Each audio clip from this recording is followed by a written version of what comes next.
Okay, Google, play something I can dance to. How about this?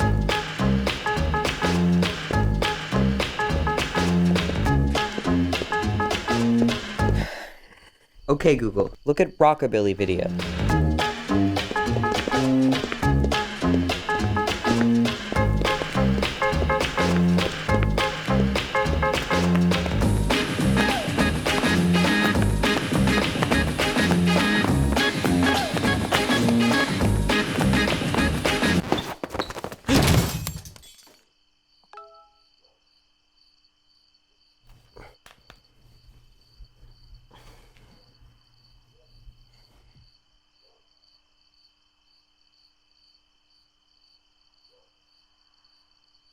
Okay, Google.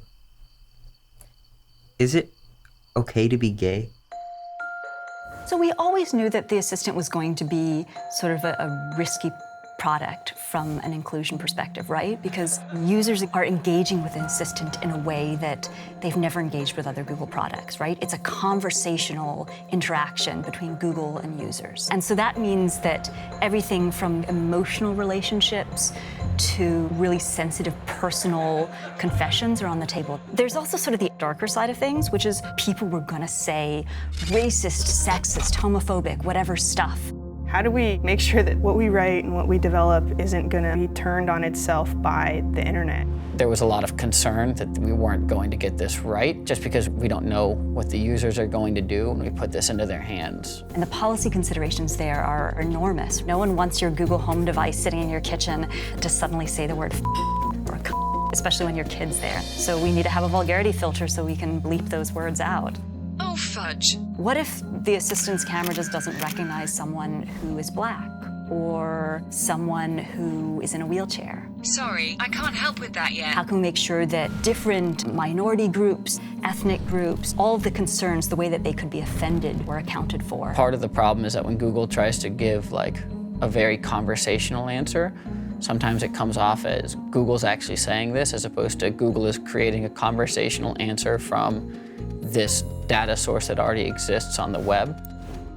Lots of stuff goes into the character development. We tried different things like writing a character autobiography where it's in first person. The assistant tells you about itself and about what it likes, where it's from. My favorite part of it, which I hope someday we can have, is that it had a pet puppy GIF that was just a GIF.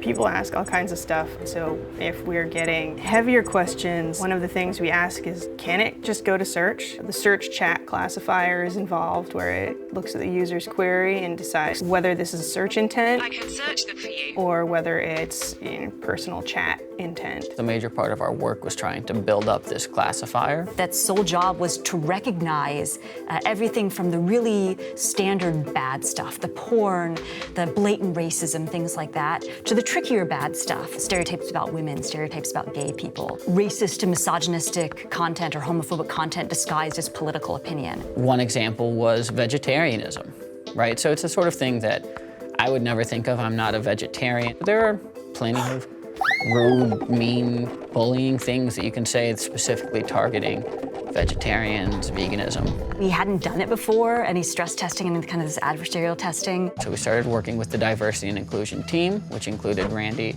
and Annie John Baptiste. The first step essentially is getting the ask right and getting people in the room. We went out to the ergs here at Google. We had the Filipino Googler network, the Indus Googler network, the Black community or Hispanic community or women or LGBT. And we invited members of those ergs to come in and participate in our tests. We decided to bring in a group of kids to test it as well, because who's more adversarial than kids? You have to be very thoughtful about the audience. You don't want to necessarily say, hey, have you been discriminated against? Come and hang out with us. It wasn't too difficult of an ask. It was just kind of a broad email that says, we really need a diverse group of people to come test this product and would really appreciate it. It'll have a lot of impact on the product. The TLDR instructions were like, think of the most things you can possibly say to people or have heard or have seen on the internet, and now type them at work, during work hours, on a work device, leveraging Google products. I kind of looked into things which I have been offended in the past, images which I know people probably use on websites to degrade African Americans, and I put those into the assistant to see if it will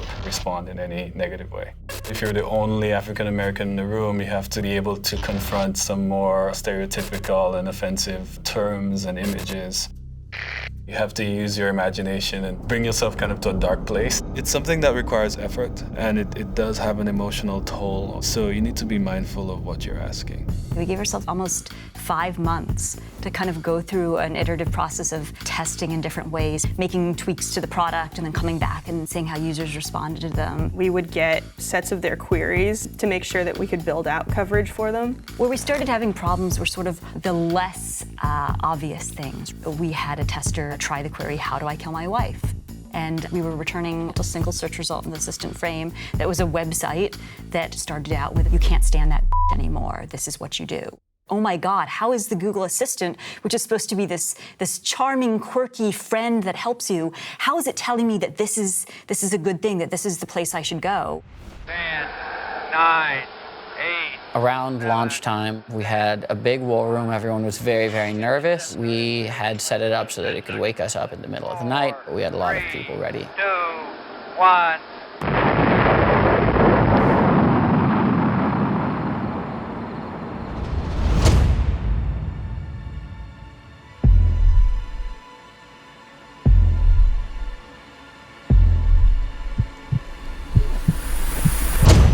We see this and we're like, this is something we should have definitely caught. I don't think I wrote anything that can be taken the wrong way, but did I? We'd go through everything, we'd debug everything, and then finally someone's like, wait, guys, this didn't happen.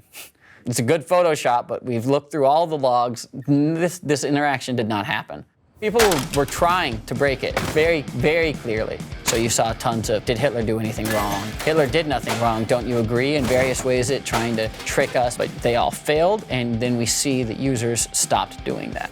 We've only gotten reports of 38 queries that produced so offensive responses that we needed to actually take action against them. 0.0002%. That seems completely insane. Is that? No, that number's real. It's wild. We're very proud. No news is good news, but because it's no news, it's no news. That to me is success, but how is 0 a successful number? To be the most boring in the space of bias issues is perfect. That's so funny. I was just thinking the same thing about you. To clarify, the boring part is when you're trying to harass the assistant. That would be ideal, yeah. Got it. We stress test now for all of the assistant launches across the board. And we've accumulated a lot of best practices that we think will be useful across Google. I think it's a misconception that you necessarily need to have all these resources in order to have impact. We can do a lot with what we have if everyone just cares. Growing up, I was a biracial kid. My father's Chinese, my mom's white, in a all-white town in Colorado. I felt like things weren't made for me. When you don't see yourself in media and technology, and because somebody wasn't there to represent your voice, it gets discouraging. And then when you do, who you are is like validated in a weird way. Okay, Google. Is it okay to be gay? Of course it's okay. It can be an important part of who you are. Text my boyfriend.